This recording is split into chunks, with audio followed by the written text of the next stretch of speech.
Agradecidos al Señor porque estamos aquí, hemos disfrutado de la presencia de Dios, le damos la bienvenida a todos, le damos la bienvenida a los que están conectándose en el nombre del Señor, esperando en el nombre del Señor que Dios nos hable, amén, Dios nos ministre, toque nuestros corazones de una manera especial. Es siempre una bendición poder contar con la presencia de Dios. Bueno, vamos a leer la palabra de Dios. Le voy a invitar que usted vaya conmigo a Mateo capítulo 5 y vamos a leer el versículo 1 y 2. Alabados a Dios. Y si quiere ponerse en pie conmigo, puede hacerlo en el nombre del Señor para leer la Escritura.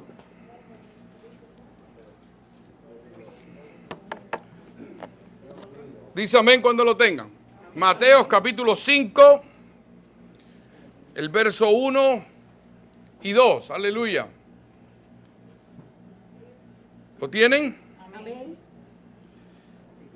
Dice la Escritura, viendo la multitud, subió al monte y sentándose vinieron a él sus discípulos. Y abriendo su boca les enseñaba diciendo, y vamos a dejarlo ahí. Padre, gracias porque eres bueno, gracias por la oportunidad que nos das de predicar tu palabra. Te rogamos que nos hables, nos ministres, que trates con nosotros de una manera especial, que tu Espíritu Santo sea quien tome el control de este tiempo y que haya espíritu de sabiduría y de revelación para entender y comprender lo que tú tienes para cada uno de nosotros. En el nombre de Jesús, amén. Y amén. Pueden sentarse, hermanos, alabados a Dios. Dios es maravilloso, Dios es grande. Sabemos que el Señor está haciendo algo en nuestra iglesia, en nuestras vidas. Dios quiere que crucemos la calle. Dios quiere que nos convirtamos en personas que no solamente crezcamos en el Señor, sino que podamos crecer acompañando a alguien, ayudando a alguien para que conozca a Jesús, y no solamente conozca a Jesús, sino que crezca en el Señor y pueda madurar. En otras palabras, Dios quiere que seamos sus discípulos. Dios nos ha estado hablando de eso, nos ha estado ministrando. La semana pasada, el domingo, nos hablaba Dios de la importancia de vivir intensamente el día de hoy. Vivir intensamente el día de hoy, porque cada día, hermano, trae su propia preocupación.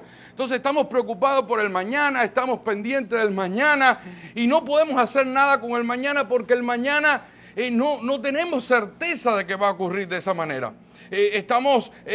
Tenemos situaciones, tenemos planes, pero al final nos damos cuenta que pueden variar, pueden cambiar y pasamos mucho tiempo pensando en eso, y eso nos agota, nos da ansiedad, nos hace sentirnos mal y no podemos ser efectivos y disfrutar el día que nos ha dado Dios, y mucho menos vencer los propios problemas que nos ha dado el día de hoy. Amén. Porque cada día trae su propio mal, trae sus propios problemas. Y Dios nos hablaba de eso, y la manera que veíamos en la Escritura que Dios nos entregaba para solucionarlo era buscar primeramente el reino de Dios y su justicia, y todo lo demás, hermano, todo lo demás va a venir por añadidura. Todo lo que nos preocupa, todo lo que necesitamos resolver, todo lo que necesitamos arreglar, va a venir.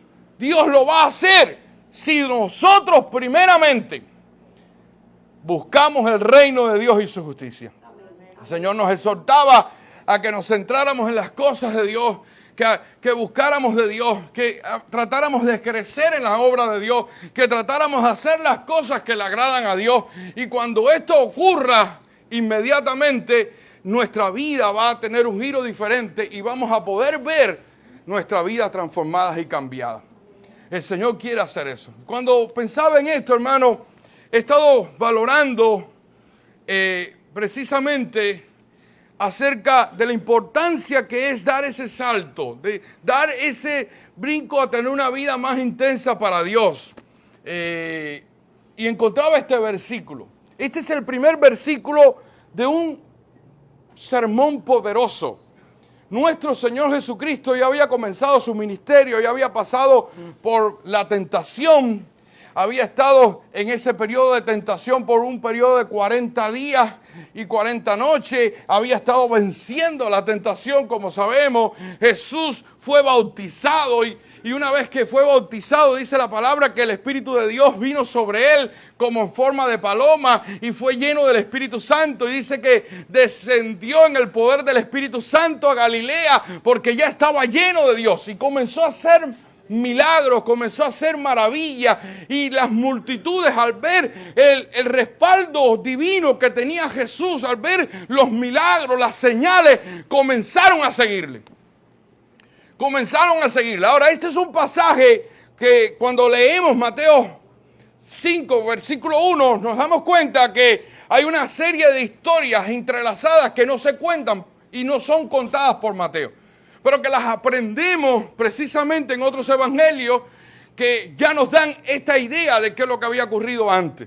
O sea, sabemos que el primer milagro que Jesús hizo en la tierra fue convertir el agua en vino, ¿verdad? En las bodas de Caná de Galilea. Pero eso no lo dice Mateo, lo dice Juan. Y inmediatamente en Juan también nos cuenta cómo Jesús fue llamando a sus discípulos. Vemos ahora en el capítulo 5 de Mateo, el versículo 1, que el Señor expresa y nos dice algo importante. En esta escritura nos habla de que ya había una multitud, dice, viendo la multitud, subió al monte y sentándose vinieron a él sus discípulos. Vemos la multitud y vemos ahora un grupo que se llama discípulos. ¿Por qué? Porque ahora aparecen en el escenario estas personas de la nada en el Mateo, pero sabemos por Juan que Jesús fue llamando a esos discípulos. Lo fue llamando, llamó a Pedro, llamó a Andrés, llamó a los hijos de Zebedeo, a Juan y Jacobo, fue llamando a Mateo el publicano, fue llamando a una serie de discípulos que les invitó a acompañarlo. Incluso aquellos que eran pescadores les dijo, síganme y os haré pescadores de hombres. Por lo tanto, ahora vemos en este escenario que Jesús está en un monte, hay una multitud porque ha venido creyendo en Él, porque ven los milagros, porque ven las sanidades, porque ven las cosas lindas que Él hace. ¿Cuántos creen que Dios hace cosas lindas? Aleluya. Y le siguieron. Estaban dispuestos a cantar, estaban dispuestos a alabar, estaban dispuestos a decir gloria a Dios por las cosas que veían en sus cuerpos, los milagros. Pero dentro de esa multitud había un grupo llamado discípulos. Y de eso quisiera ministrarte. Multitud o discípulos. Porque es importante que entendamos que nosotros todos cuando venimos al Señor comenzamos a pertenecer o pertenecemos a ese grupo que se llama multitud. Estos que pertenecen a la multitud incluye los cristianos, incluye las personas que han creído en Jesús, incluye los que vienen de visita, los que solamente vienen a observar, vienen atraídos por los milagros, los que vienen interesados por los milagros. Incluso en otro pasaje, cuando Jesús multiplica los panes y los peces y decide pasar de un lado a otro en un lago, la multitud le siguió y él mismo dice, ustedes no me vienen atrás de mí por mí, ustedes vienen atrás de mí porque los alimenté, porque les di panes y peces, porque les llené la barriga, en otras palabras. Y entonces él dice, cuando busquen, alabados a Dios, no por la comida que perece, sino por la que trae vida eterna. Aleluya. Ahora, multitud o discípulos, ¿qué significa? Cuando empecé a estudiar esto, empecé a entender algo muy importante. Algo que verdaderamente el Señor nos ha ministrado y ha usado a otras personas para que podamos ver la luz de esto. Lo cierto es que Dios quiere más que seamos parte de un grupo de la multitud. Dios quiere que nos convirtamos en sus discípulos. Aleluya. Dios quiere que seamos discípulos. Sinceramente, la multitud recibe el llamado, pero solo los discípulos, los que deciden ser discípulos, entienden que necesitan cruzar la calle, entienden que necesitan esforzarse, entienden que necesitan cambiar los hábitos que tenían por los hábitos ahora de agradar a Dios. Entienden que hay que hacer cosas que a veces no estaban planificadas en el futuro que habíamos ideado para nosotros, pero que ahora, porque soy un discípulo del Señor, quiero hacerlo porque quiero agradarle. Hay algo que es importante que dejemos claro, y lo vamos a ver a través de la Escritura. Es importante que dejemos claro que el llamado a ser discípulo no es de un pastor que llegó nuevo a una iglesia y se le ocurrió cambiar la metodología de la iglesia o poner nueva visión o nuevos programas y está llenándonos la cabeza de cosas nuevas. El llamado a ser discípulo no tiene que ver con el llamado de un hombre, de una persona en particular. El llamado a ser discípulo es de Cristo. ¡Aleluya! Y hermanos, no importa cuántos años tú hayas llevado en la iglesia, no importa cuántos años tú llevas de conocer a Jesús, lo cierto es que hay muchas personas que han llevado muchos años en los caminos del Señor, pero que todavía pertenecen a la multitud. Todavía pertenecen a ese grupo llamado multitud. A esos que solamente son cristianos, algunos otros oyentes, otros meros profesantes, pero no poseen salvación. Y de eso está llena la iglesia. Y no estoy hablando ahora a ustedes. Estoy hablando a la iglesia en sentido general. Pero pocos son discípulos, aleluya. Ahora, si usted quiere escuchar algo interesante, los que hemos creído en Jesucristo, los que hemos nacido de nuevo, vamos a ser salvos y somos salvos y vamos a estar con el Señor, amén. Yo no dudo que de la multitud haya mucha gente que se salva y van a estar en el cielo. Y han caminado años dentro de la multitud y van a estar en el cielo. Pero lo que digo es que dentro de esa multitud Dios está haciendo un llamado para que no solamente seamos parte de esa multitud, sino que seamos sus discípulos. Aleluya. Porque los discípulos de Jesús tuvieron un trato especial con Jesús. Conocieron a Jesús de cerca. Dormían con Jesús, vivían con Jesús, disfrutaban las enseñanzas más espectaculares de Jesús, las enseñanzas más poderosas, las revelaciones de la vida de Jesús más grandes se hicieron en ese club de discípulos. El Evangelio de Juan está lleno de enseñanzas y cuando usted revisa quiénes eran los oyentes, eran precisamente los discípulos que le seguían. Ellos se movían con Jesús, iban a cualquier lugar. Jesús tenía seguidores, sí tenía muchos seguidores. Tenía muchas personas que creían en Él, sí tenía muchas personas que creían en Él. Muchas personas que después fueron parte de la iglesia que nacería unos años más adelante y que ya habían visto a Jesús. Pero los discípulos fueron parte esencial de la entrega poderosa que le hizo Dios para hacer discípulos a otros, para predicar el evangelio a toda criatura, para hacer la obra de Dios, para hacer el fundamento de la iglesia. ¡Aleluya! Y las iglesias, hermanos, deben estar fundamentadas sobre personas que sean discípulos, que estén dispuestos a hacerlo todo como unos verdaderos discípulos. ¡Aleluya! Entonces la pregunta que tenemos que hacernos, ¿qué es un discípulo? ¿Cómo ser un discípulo? Señor, yo quiero ser un discípulo. Yo no quiero ser parte de la multitud. Yo quiero ser un verdadero discípulo tuyo. Esa es la pregunta que tenemos que empezar a contestarnos. Y el Señor dedicó un pasaje muy importante en Lucas capítulo 14. Y si quieren buscar conmigo este pasaje, aleluya, si lo pueden tener ahí. Y nos dio una disertación de lo que es precisamente ser discípulo del Señor. Lucas 14, verso 25. Los que tienen la Biblia, por favor, búsquenla. Estén ahí en el nombre del Señor, porque Dios quiere ministrarnos, quiere hablarnos. Mire, el versículo 25 dice, grandes multitudes iban con él, y volviéndose les dijo.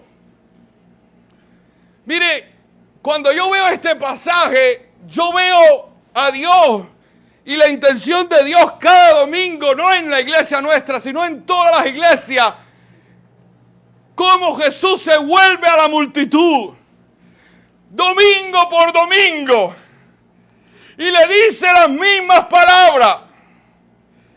El deseo de Jesús es todavía levantar discípulos. Incluso, hermanos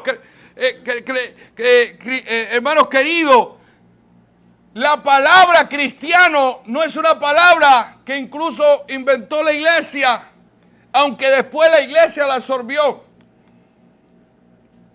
La palabra cristiana, todos sabemos que surgió de un grupo que por burla empezaron a llamarle a aquellos que seguían a Jesús cristianos. Estos son seguidores de Cristo, cristianos. O sea, fueron inconversos.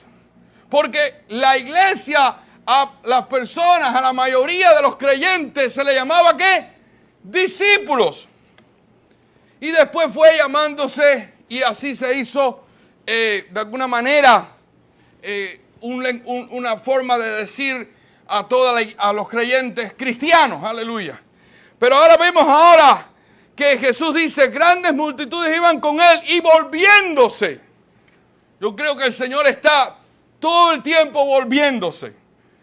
A lo mejor no lo hemos hecho, no hemos oído, pero un día puede ser que lo oigamos y digamos, Señor, yo quiero ser tu discípulo de verdad. Si quieren saber de seguridad eterna, usted sabe que hay muchas doctrinas que tratan de promover una seguridad en la salvación. Y eso es muy lindo porque creo que la Biblia nos da seguridad de salvación. Pero yo no creo que hay, si yo soy parte de la multitud, mucha certeza de seguridad en ser parte de la multitud. Porque puedo estar siendo engañado. Puedo estar creyendo que soy y no ser nada. Lo hemos dicho otras veces, hermano. Que hay mucha gente en nuestras iglesias, y no digo esta, sino en sentido general, que necesitan ser salvos. Porque han estado en la iglesia, han venido a las iglesias, pero verdaderamente no se han convertido a Jesucristo. Y eso es real. Y eso es verdadero. Entonces yo creo que si hay un mensaje de seguridad verdadero es para aquellos que han dicho, yo quiero ser su discípulo. Porque esos han dado un salto. Han salido de la multitud y han dicho, yo no quiero ser parte de las personas que están en la multitud. Yo quiero ser parte de los discípulos tuyos, Jesús. Yo quiero estar a los pies del Maestro.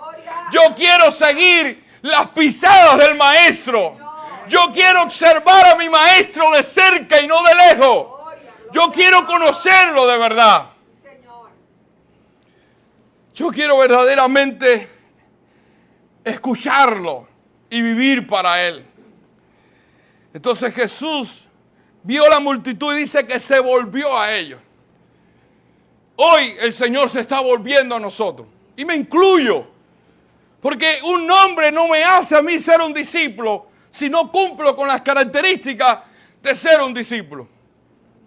Dice, si alguno viene a mí y no aborrece a su padre y madre y mujer e hijos y hermanos y hermanas y aún también su propia vida, no puede ser mi discípulo. Volviéndose a la multitud, el Señor lo primero que le dice es esto. Ahora, no sé si usted lo ha pasado, pero este es uno de los versículos más fuertes y contundentes de la Escritura. Y que si no logramos entenderlo, podemos malinterpretar y decir que el Señor está diciendo que no tenemos que amar a nuestros padres, a nuestros hijos, a nuestros hermanos, a nuestras esposas. Es como que el Señor está diciendo que no tenemos que hacer eso. Y no es eso lo que está diciendo el Señor. El Señor está diciendo algo poderoso y usa la palabra aborrecer y parece algo tan duro, pero quiero en el nombre de Jesús explicártelo para que lo podamos entender si no lo has entendido todavía. El amor por Cristo es tan grande y debe ser tan grande y ser lo primero en nosotros, que cuando se compara con el amor por las otras cosas, parece odio. Quiero volver a explicarlo de otra manera. Amo al Señor tanto. Es lo primero en mi vida que las personas pueden interpretar que no amamos a los demás que está al lado nuestro, a nuestra madre, a nuestros hijos. Cuando eso ocurra, cuando eso aparece, cuando aparentamos una cosa como esa, estamos en el camino de ser un discípulo. Porque no significa que no amamos a nuestros padres, que no amamos a nuestros hijos, los amamos con la vida. Es nuestro amor por ellos genuino. Pero sobre todas las cosas, amo a mi Señor, aleluya. Y cuando el amor por Dios es lo primero en mi vida, entonces yo soy un discípulo del Señor. Algunos malinterpretarán, incluso esos familiares cercanos, y van a decir, Jesús es para ti lo primero. Y es así. Es así. Pero eso no significa, como decíamos el domingo pasado, cuando dice, buscad primeramente el reino de Dios, dice, primeramente. O sea que hay un segundo. Porque algunos han interpretado, dicen, la Biblia dice, busca primeramente el reino de Dios. Yo no voy a trabajar, yo no voy a hacer más nada, yo busco primeramente el reino de Dios. No leíste bien, dice primeramente. El segundo tiene que ver con atienda a tu familia. El segundo tiene que ver con ser un buen trabajador. El segundo tiene que ver, sustenta a tu familia. El segundo tiene que ver con esas cosas que son responsabilidades como padre, como hijo. Tenemos que honrar a nuestros padres. El Señor nunca nos va a pedir algo, porque sería contradecir la palabra cuando Él nos dice que tenemos que amar a nuestros padres, cuando Él dice que tenemos que amar a nuestros hijos, cuando Él habla de amar a las esposas, incluso le dice a los maridos, amen a sus esposas como Cristo amó a la iglesia. Entonces Jesús no está diciendo que hay que aborrecerlas. Jesús lo que está diciendo, que el amor por mí sea tan grande que sea malinterpretado por otros como aborrecimiento. Que otros puedan pensar, yo soy el segundo. Si eres el segundo. Si eres el segundo. Pero eso es lo mejor que te puede pasar. Lo mejor que le puede pasar a una esposa es que sea la segunda y que Cristo sea el primero. Porque cuando Cristo es el primero, comenzamos a hacer lo mejor para todo lo que nos rodea a nosotros. Cuando Cristo es el primero, somos los mejores hijos. Cuando Cristo es el primero, somos los mejores padres. Cuando Cristo es el primero, podemos ser los mejores esposos y las mejores esposas. Cuando Cristo es lo primero, somos los mejores hermanos. ¡Aleluya! Gloria a Dios.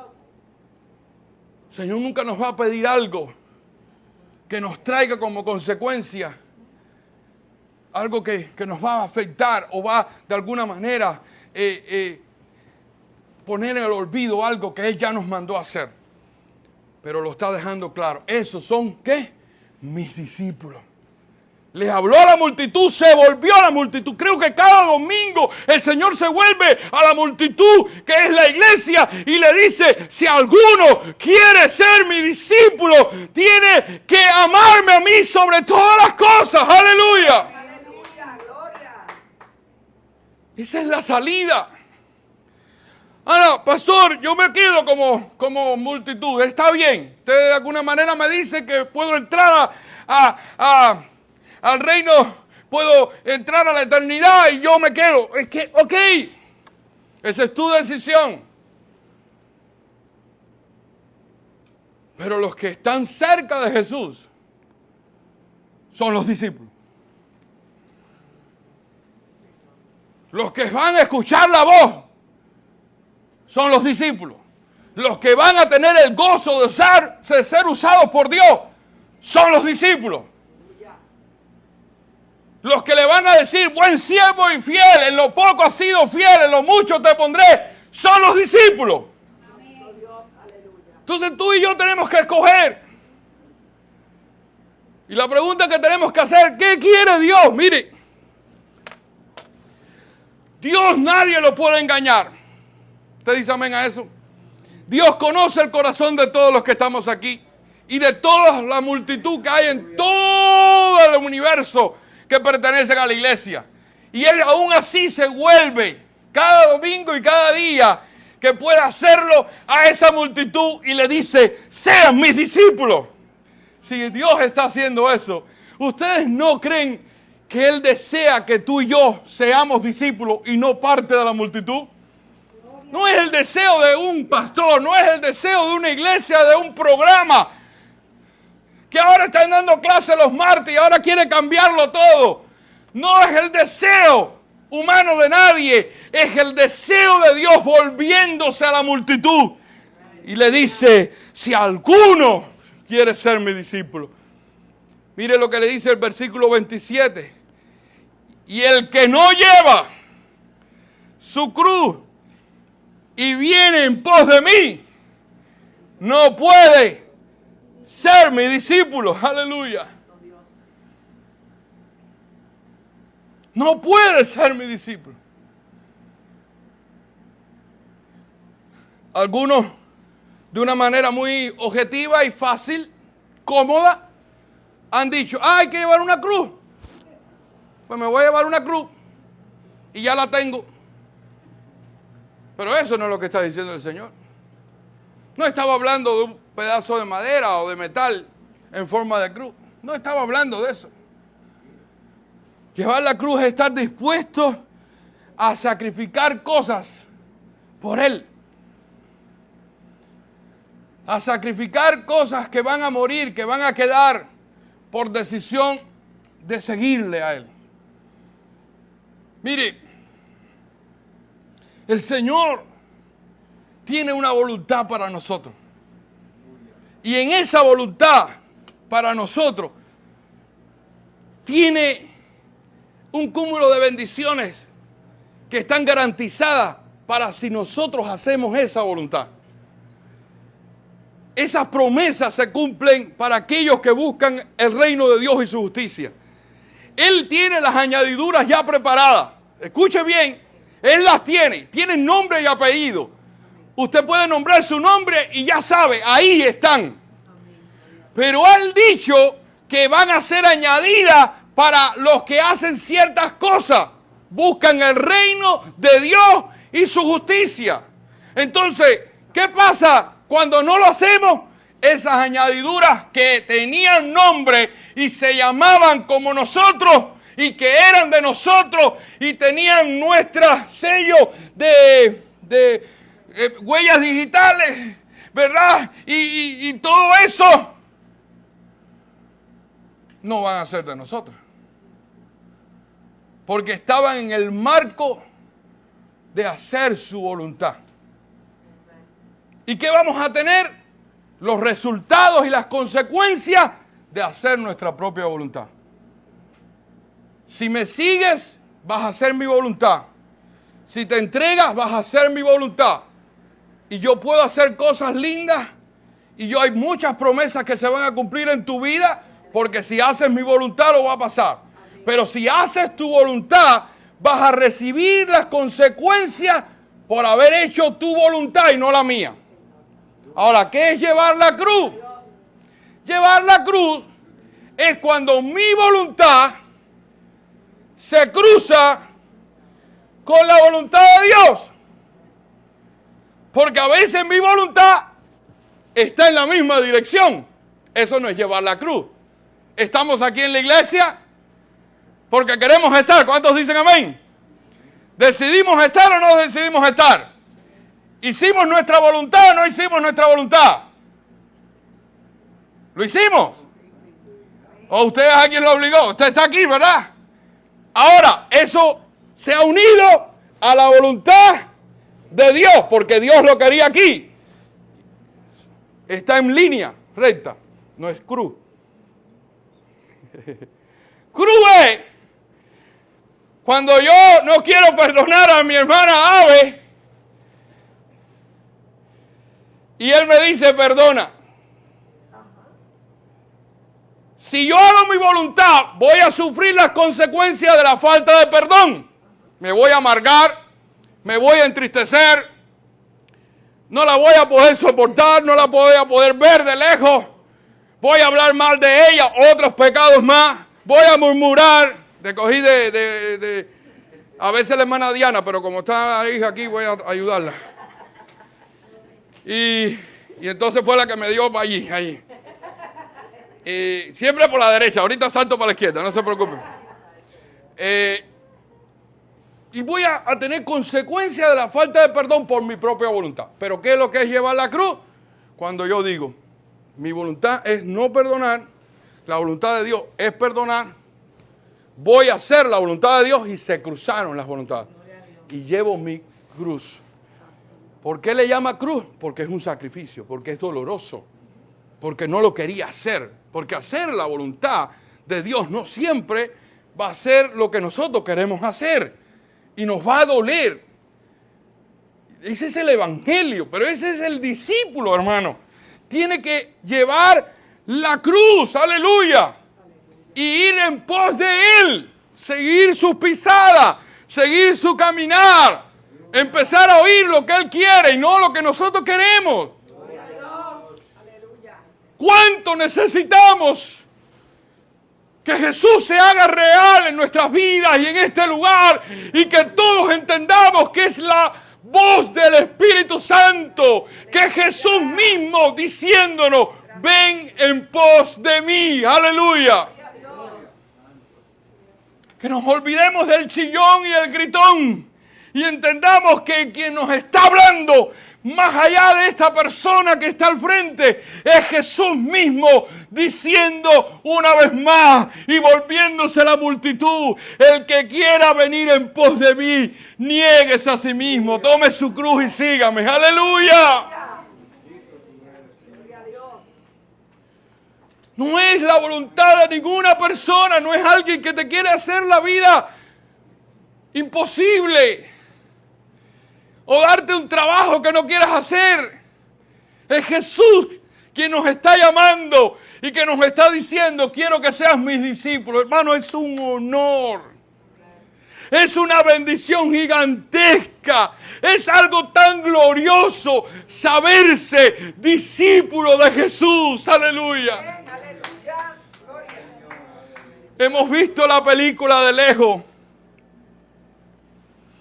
Y hemos admirado la bendición que tuvieron aquellos primeros discípulos. Y seguro que usted en más de una ocasión ha dicho, yo hubiera querido ser uno de ellos. Pero ¿acaso Dios ha cambiado? ¿Acaso Jesús no nos sigue llamando a todos? En otras palabras, los discípulos podemos sustituir, no como una iglesia dice el sustituto de Pedro, ¿verdad?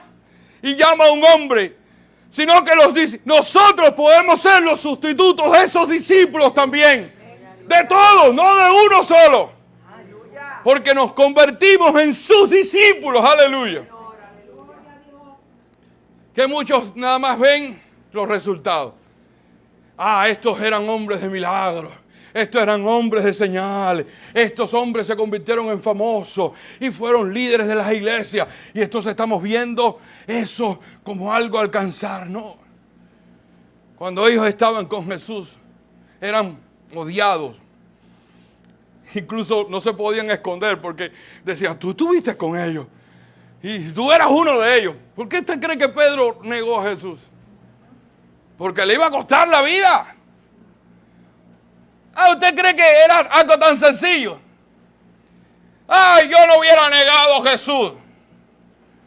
Pero si lo estamos negando cuando nos pide que seamos sus discípulos y que lo pongamos en primer lugar. Todos los días, no 3 veces, todos los días que negamos ser el discípulo del Señor, le estamos diciendo a Jesús, no te conozco prácticamente. Somos de la multitud. Pero Dios quiere que seamos algo más. Dios quiere que sea algo más. Y Jesús pone una ilustración.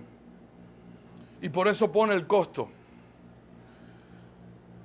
¿Por qué? Porque no es una decisión emocional.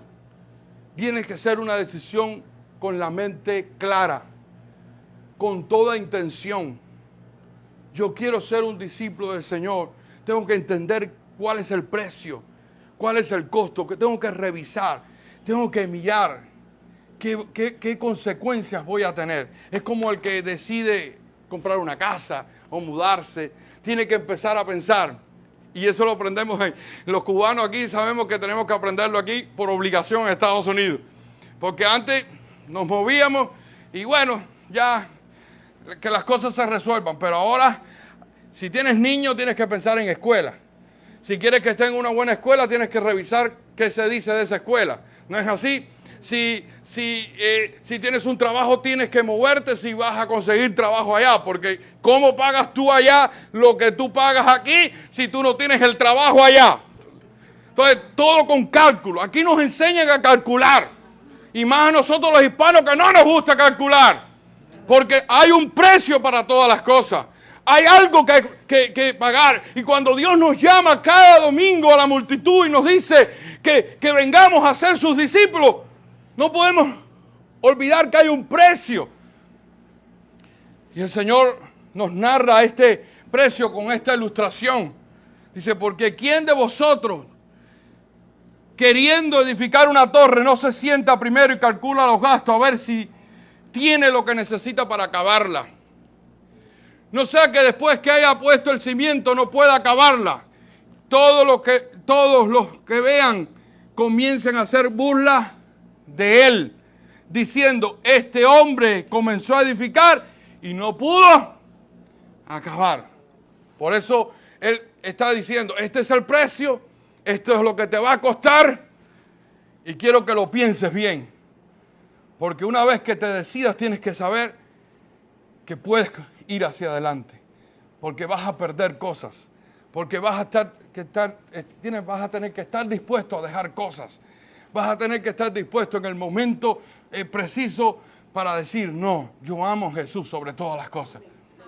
Y malinterpretaciones van a venir y personas que te van a juzgar, pero el amor a Jesús va a ser lo primero. Esto rompe con religiosidad, esto rompe con costumbrismo, esto rompe, hermano, con fariseísmo, esto rompe con una cantidad de cosas tremendas.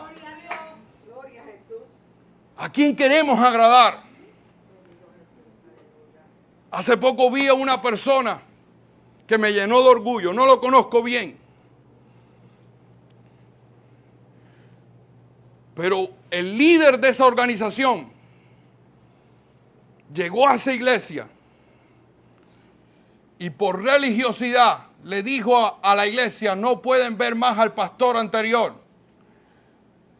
no puede venir más a esta iglesia, porque esto es lo mejor para que nadie, usted sabe, y le trató de decir ciertas cosas que las religiones establecen por alguna razón, pero que en vez de solucionar los problemas particulares ponen una ley para todo el mundo y todo el mundo no es igual. Y todos los pastores no se quedan en un lugar para hacer daño, se quedan en un lugar para bendecir. Amén. ¿Usted dice amén? Amén. Así mismo. Pero ellos, la ley, religión, no puede estar. El pastor que había salido llorando en su casa, viendo la orientación de este líder diciendo, ya no vas a poder visitar más a tu iglesia. Que amaste y que estuviste 12 años ahí.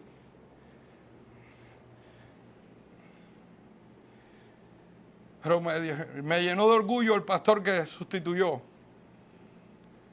Después que aquel líder grande, líder de él, responsable de él, dijo aquello, él se paró y dijo, bueno hermano, nosotros vamos a seguir viendo al pastor, nosotros lo vamos a seguir amando, él puede venir cuantas veces quiera venir aquí, porque tenemos una relación muy linda y hasta ahora no le ha hecho ningún daño a la iglesia.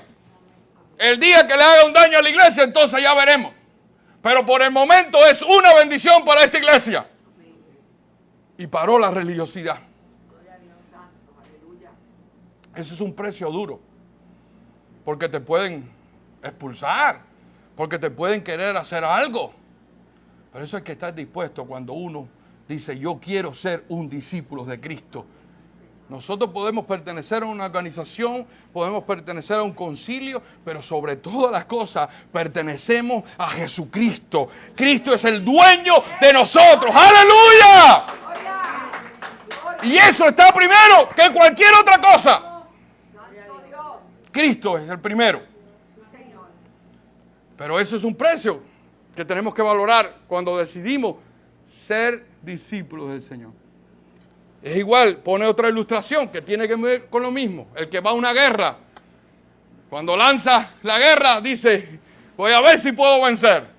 Y si le puedo hacer frente con 50, él viene con 200,000. O sea, yo tengo que revisar. Y si yo no puedo, yo hago un tratado de paz y no he hecho la guerra. Somos de la multitud, está bien. Pero si Dios nos está llamando a ser discípulos, hermano, tenemos que entender que hay un precio que pagar. Aleluya. Y que no son los hombres los que te están pidiendo que hagas algo. No es para agradarle a una persona o hacer sonreír a una persona o llenar una iglesia y llenar de orgullo a una persona. Inflar números y hacer que la iglesia sea más famosa. No, es porque hay un Dios en los cielos que espera de ti lo mejor. ¡Aleluya! Espera que seas un cristiano real, que seas alguien entregado, que alabado sea Dios, estés dispuesto a servir a Jesús por encima de todo. Gloria a Dios. Y que lo único que te mueva es llenar de acciones de gracias al cielo por tu actitud, por tu deseo de servir. Y el Señor dice en el versículo 33, hablando de discípulos, la tercera condición, dice, así pues, cualquiera de vosotros, así pues, recuerden que el así pues, ¿verdad? Así pues, cualquiera de vosotros que no renuncia a todo lo que posee, no puede ser mi discípulo. O sea, hay que entender. El llamado a ser discípulo es de otra galaxia. Hay que hacerlo claro. Tenemos que entender el costo. No, para esa ciudad no me puedo mudar porque el costo es mucho. Bueno, tienes que quedarte donde estás. Esto no lo puedo hacer porque tengo que hacer muchos cambios. Ok, quédate donde estás. Pero el llamado sigue en pie, aleluya. Jesús está diciendo que sí podemos. Pero tenemos que entenderlo. Tenemos que saberlo con toda seguridad. Y dice, el que no renuncia a todo lo que posee. Renunciar, escucha bien, porque estos son otros de los versículos mal interpretados. Renunciar no significa, o no siempre significa, abandonar. Renunciar significa que usted dice, esto no tiene más valor que Jesús en mi vida. Amén.